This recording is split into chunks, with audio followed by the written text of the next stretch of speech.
Assalamualaikum warahmatullahi wabarakatuh.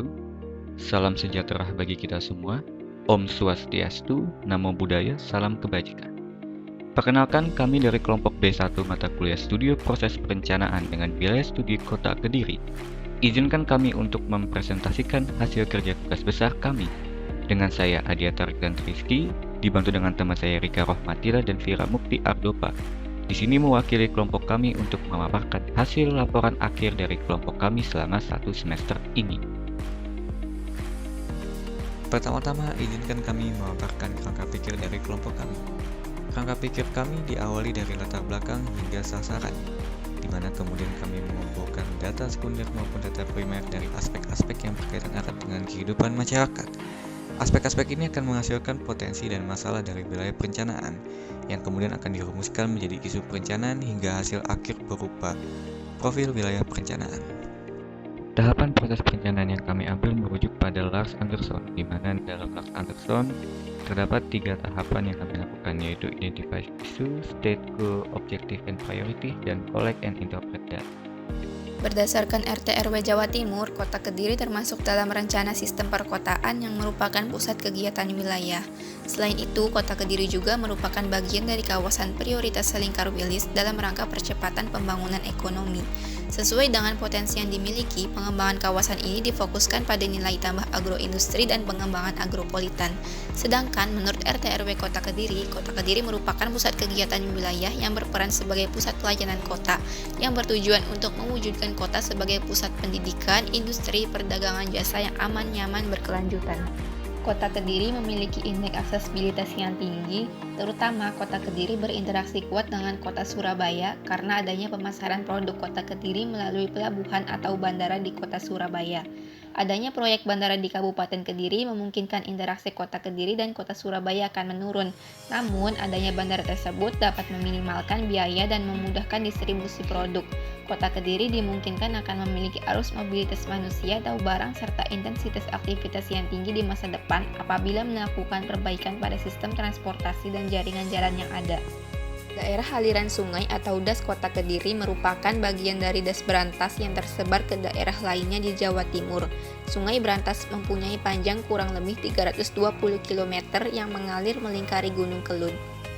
Pada tahun 2020, 70% penduduk berusia produktif. Hal ini menandakan Kota Kediri masih dalam masa bonus demografi hingga tahun 2030. Namun di tahun 2040, angka tersebut perlahan menurun. Tingginya usia produktif berpengaruh terhadap pencapaian IPM yang lebih tinggi dari Jawa Timur. Namun IPM yang tinggi tidak mampu menuntaskan angka pengangguran.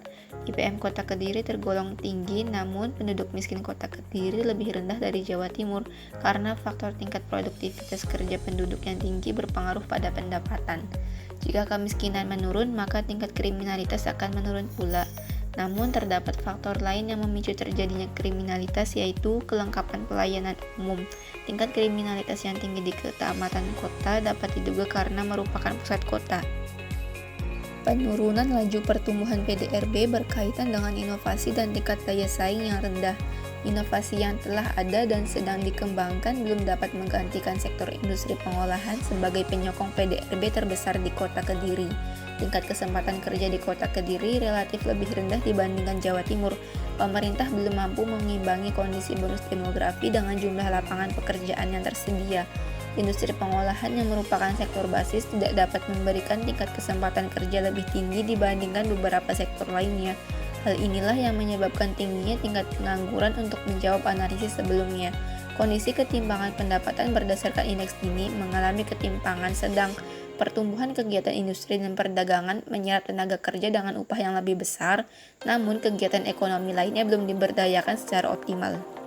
Tanah pada bagian timur kota Kediri merupakan tanah yang subur karena berasal dari pertemuan fluvial endapan Sungai Brantas dengan vulkanik Gunung Kelud, sehingga dapat digunakan untuk bercocok tanam. Berdasarkan analisis Orde Perkotaan, terdapat 3 kecamatan yang termasuk Orde 1 di Kediri Raya, yaitu Kecamatan Mojoroto, Kota, dan Pare. Sehingga penduduk di kecamatan yang di bawah Orde 1 harus bergerak ke Orde kecamatan di atasnya untuk dapat mengakses fasilitas yang lengkap. Pergerakan tersebut dapat dilihat dari interaksi keuangan. Penduduk di kota Kediri biasanya bergerak dari Kecamatan Mojoroto ke Kecamatan Kota untuk mengakses sektor perdagangan jasa, administrasi penduduk, dan stasiun. Sedangkan penduduk dari Kecamatan Kota ke Kecamatan Pesantren untuk mengakses sektor industri dan sektor pertanian perkebunan. Kota Kediri memiliki model struktur ruang multinodal yang disebabkan karena adanya satu pusat dan subpusat lainnya di kota Kediri yang saling terhubung satu sama lain. Model struktur ruang ini berpengaruh bagi perkembangan kota yang cenderung pemusatan fasilitas di pusat kota. Kota Kediri berkembang secara linear mengikuti jalan dan aliran sungai. Jika dilihat dari citra kota Kediri tahun 2010 dan 2020 mengalami perkembangan ke arah barat, yaitu di Kecamatan Mojoroto. Hal ini karena adanya perguruan tinggi dan letaknya yang berdekatan dengan proyek pembangunan Bandara Kediri. Kota Kediri terdiri dari 3 klasifikasi pengembangan yang didominasi oleh lahan kemampuan pengembangan agak tinggi yang cocok untuk dijadikan kawasan pengembangan. Kota Kediri memiliki kerentanan terhadap 5 bencana, yakni bencana gempa, kekeringan, tanah longsor, banjir, dan karhutlah. Sebesar 97% luas wilayah kota Kediri didominasi oleh kerentanan bencana sedang, dan sisanya sebesar 3% merupakan wilayah dengan kerentanan bencana rendah yang berada di Kecamatan Mojoroto. Menurut RT/RW Kota Kediri dan kondisi existing, penggunaan lahan didominasi oleh lahan permukiman. Terjadi alih fungsi lahan yang cukup signifikan pada tahun 2009 dan tahun 2019 dari penggunaan lahan non-terbangun menjadi terbangun. Peningkatan lahan terbangun di Kota Kediri disebabkan oleh adanya pertumbuhan kawasan permukiman yang terlihat dari Kecamatan Kota dan sebagian Kecamatan Mojoroto. Kota Kediri memiliki fungsi kawasan budidaya, penyangga, dan lindung.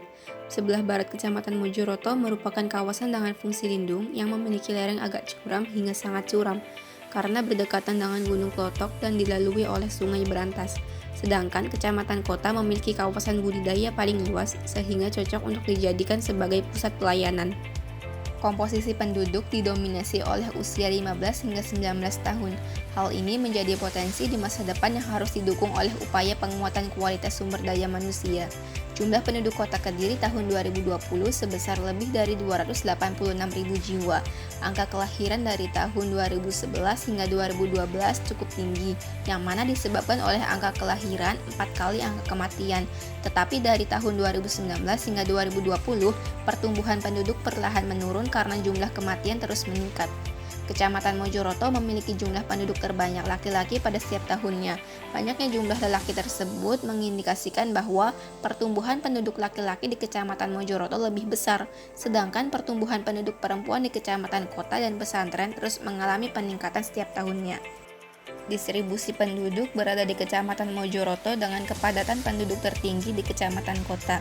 Hal ini mengindikasikan bahwa penduduk Kecamatan Kota bermigrasi menuju Kecamatan Mojoroto karena padatnya kawasan terbangun di Kecamatan Kota.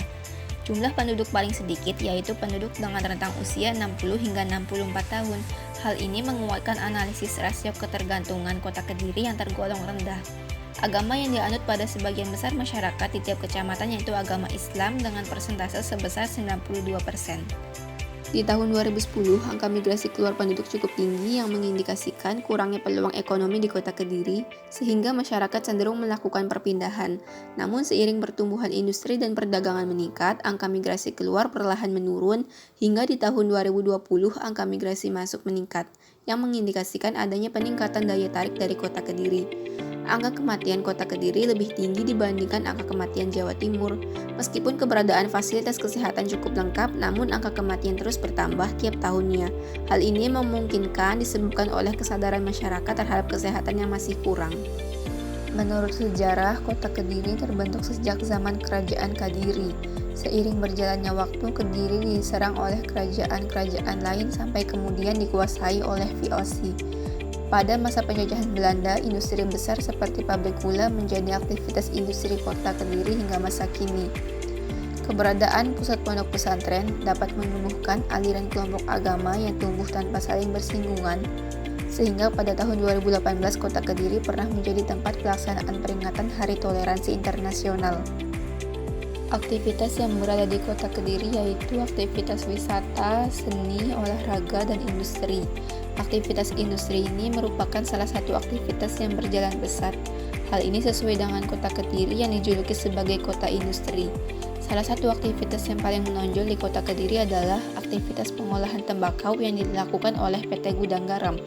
PT Gudang Garam ini berhasil menyumbang nilai ekonomi yang besar dan berkontribusi besar untuk menjadikan sektor industri pengolahan berada di posisi teratas dalam perekonomian Kota Kediri. Sejak tahun 2010 hingga 2020, sektor industri pengolahan menyumbang 80,35% dari seluruh nilai PDRB. Kesiapan Kota Kediri sebagai pusat pelayanan masih belum terlihat pada sarana dan prasarana yang ada. Lebih dari 50% jalan konektor dan lokal, terutama yang berada di kawasan CBD, masih belum memenuhi standar. Namun, adanya terminal tipe A, stasiun dengan rencana dry port, proyek bandara di bagian barat Kabupaten Kediri, jalan lingkar Kediri, serta koneksi internet yang baik merupakan hal yang dapat mendukung Kota Kediri sebagai pusat pelayanan serta dalam pengembangan sektor ekonomi. Masalah yang perlu digarisbawahi adalah keberadaan pos pemadam kebakaran yang hanya berjumlah 1 dan berada di Kecamatan Pesantren. Padahal kepadatan bangunan yang ada di Kota Kediri cukup rapat. Jika terjadi kebakaran pada kawasan bangunan padat, pelayanan pemadam kebakaran akan kurang optimal. Selain itu, masih adanya wilayah yang belum terlayani oleh fasilitas pendidikan. Hal ini dapat menyebabkan penurunan kualitas sumber daya manusia. Pelayanan kesehatan dapat dikatakan baik karena mencukupi jumlah penduduk Kota Kediri. Namun persebaran fasilitas perlu ditinjau kembali untuk efisiensi pelayanan kesehatan yang juga merupakan kebutuhan mendasar untuk penduduk. Hal yang sama juga terlihat pada fasilitas perdagangan dan niaga serta kebudayaan dan rekreasi. Sejak masa penjajahan Belanda, sektor industri telah menjadi sektor basis di Kota Kediri. Oleh karena itu, saat ini Kota Kediri memiliki banyak aktivitas seperti industri, perdagangan, dan jasa. Aktivitas-aktivitas tersebut didukung oleh jumlah penduduk usia produktif sebesar 70% dan indeks pembangunan manusia Kota Kediri yang lebih tinggi daripada Jawa Timur, serta produktivitas tenaga kerja yang lebih tinggi dibandingkan dengan Jawa Timur. Kota Kediri juga memiliki investasi penanaman modal asing tertinggi pada sektor industri, perumahan, dan perkantoran. Akan tetapi, Kota Kediri sangat bergantung pada sektor industri pengolahan PT Gudang Garam dengan kontribusinya 80% terhadap perekonomian Kota Kediri. Hal ini menyebabkan Kota Kediri tidak memiliki daya saing yang kuat. Selain itu, kesempatan kerja Kota Kediri yang lebih rendah dibandingkan dengan Jawa Timur, padahal Kota Kediri berhasil menyediakan akomodasi berskala regional yang didukung dengan adanya satu terminal barang dan satu terminal angkutan meskipun terminal tersebut belum sesuai standar. Oleh karena itu, perlu adanya sektor basis baru sebagai penyokong sektor industri pengolahan berbasis infrastruktur wilayah dan kapasitas sumber daya manusia. Kota Kediri memiliki fasilitas sosial dan fasilitas umum yang sudah cukup lengkap seperti koneksi internet yang baik, fasilitas kesehatan yang sudah sesuai dengan standar SNI berdasarkan jumlah penduduk pendukung, terdapat satu terminal barang dan satu terminal angkutan, serta terdapat stasiun dengan rencana pembangunan dry port. Akan tetapi, pembangunan infrastruktur memusat di tengah kota dan beberapa infrastruktur seperti terminal dan jalan belum sesuai standar. Hanya terdapat satu pos pemadam kebakaran, sebesar 36 hingga 49% daerah Kota Kediri tidak terlayani oleh fasilitas pendidikan, dan TPA hanya dapat menampung sampah hingga tahun 2022. Kota Kediri berada pada wilayah dengan berbagai kerawanan bencana alam dan air tanah sudah mencapai ambang batas. Kota Kediri yang dilewati oleh Sungai Berantas dapat dimanfaatkan untuk meningkatkan akses air bersih Kota Kediri yang hanya 50 hingga 60%. Kota Kediri didominasi oleh kawasan fungsi budidaya dan kemiringan lereng yang landai, serta kemampuan lahan agak tinggi yang dapat mendukung pembangunan infrastruktur. Oleh karena itu, perlu adanya upaya penyediaan infrastruktur yang lebih merata dan berkelanjutan di Kota Kediri. Kota Kediri yang didominasi oleh kawasan budidaya memiliki potensi pengembangan kawasan permukiman, kawasan industri, kawasan lindung, dan kawasan resapan air yang dapat menunjang aktivitas industri, perdagangan, dan jasa serta aktivitas lainnya. Fasilitas-fasilitasnya pun sudah cukup lengkap seperti koneksi internet yang baik, fasilitas kesehatan yang sesuai dengan SNI berdasarkan jumlah penduduk pendukung. Akan tetapi, pembangunan infrastruktur memusat di tengah kota menyebabkan kepadatan penduduk terkonsentrasi pula di tengah kota. Hal ini juga menyebabkan tingginya kriminalitas di tengah kota mereka, meskipun kondisi sosial toleransi antaragamanya tinggi. Dampak lainnya dari pemusatan ini adalah kawasan permukiman rawan akan terjadinya kebakaran, padahal hanya terdapat satu pos pemadam kebakaran. Pentingnya mitigasi bencana sebagai salah satu upaya pencegahan dan penanggulangan bencana yang dapat mengantisipasi permasalahan pada kawasan bencana alam di Kota Kediri. Kota Kediri memiliki kemiringan lereng yang landai dan kemampuan lahan yang agak tinggi, serta didominasi oleh jenis tanah yang subur. Oleh karena itu, perlu pengadaan mitigasi bencana yang didukung oleh penggunaan lahan yang optimal dan berkelanjutan. Pada masa kerajaan Erlangga, Kota Kediri pernah menjadi pusat pemerintahan sehingga banyak aktivitas masyarakat dilakukan di Kota Kediri. Pada saat ini, aktivitas-aktivitas tersebut didukung oleh infrastruktur yang cukup lengkap, seperti fasilitas kesehatan yang sesuai standar nasional Indonesia berdasarkan jumlah penduduk pendukung, koneksi internet yang baik, terdapat satu terminal barang dan satu terminal angkutan, serta stasiun dengan rencana pembangunan dry-port. Aktivitas tersebut kebanyakan bergerak pada sektor industri, perdagangan, dan jasa yang didukung dengan indeks pembangunan manusia Kota Kediri yang lebih tinggi daripada Jawa Timur dan produktivitas tenaga kerja yang lebih tinggi dibandingkan dengan Jawa Timur. Oleh karena itu, ketimpangan pendapatan Kota Kediri tergolong rendah. Hal ini menjadikan Kota Kediri, terutama Kecamatan Kota dan Kecamatan Mojoroto, sebagai pusat pelayanan Kediri Raya. Akan tetapi, beberapa infrastruktur seperti tempat prosesan akhir hanya dapat menampung sampah hingga tahun 2022, infrastruktur jalan dan terminal yang belum sesuai dengan standar, serta akses keluar wilayah Kota Kediri yang masih kurang memadai karena kurangnya aksesibilitas ke jalan tol. Padahal, Kota Kediri memiliki kemiringan lereng yang landai dan kemampuan lahan yang agak tinggi yang dapat mendukung pembangunan infrastruktur. Hal inilah yang menyebabkan minimnya persiapan Kota Kediri sebagai pusat pelayanan umum. Kota Kediri sedang mengalami bonus demografi dengan jumlah penduduk usia produktif sebesar 70% dengan indeks pembangunan manusia yang tinggi dibandingkan dengan Jawa Timur. Aktivitas masyarakatnya cenderung pada aktivitas industri, perdagangan, dan jasa. Hal ini menunjukkan bahwa masyarakat Kota Kediri mampu dalam menggerakkan perekonomiannya. Hal ini juga yang menyebabkan Kota Kediri memiliki ketimpangan pendapatan yang rendah dan adanya penurunan angka kemiskinan selama 2 tahun sebelum pandemi COVID-19. Akan tetapi, Kota Kediri memiliki tingkat inovasi rendah, berdaya saing sedang, dan kesempatan kerja yang lebih rendah dibandingkan dengan Jawa Timur. Aktivitas masyarakat Kota Kediri didukung oleh sarana prasarana yang cukup lengkap seperti terdapat stasiun dengan rencana pembangunan dry-port, satu terminal barang dan satu terminal angkutan. Bahkan, Kota Kediri memiliki indeks aksesibilitas tertinggi di Jawa Timur. Namun, akses keluar Kota Kediri kurang memadai dan beberapa infrastruktur seperti jalan dan terminal tidak sesuai dengan standar. Berdasarkan 5 isu perencanaan tersebut, maka dirancang sebanyak 4 skenario yang mungkin akan terjadi di masa mendatang. Yang pertama, skenario pesimistik yang merupakan skenario terburuk yang akan terjadi di Kota Kediri, baik secara eksternal maupun internal pada masa mendatang. Yang kedua, skenario business as usual 1 merupakan skenario terburuk yang akan terjadi di internal Kota Kediri, sedangkan eksternalnya memiliki skenario yang baik. Yang ketiga, skenario business as usual 2 merupakan skenario terbaik yang akan terjadi di internal Kota Kediri, namun eksternalnya Kota Kediri memiliki skenario yang buruk.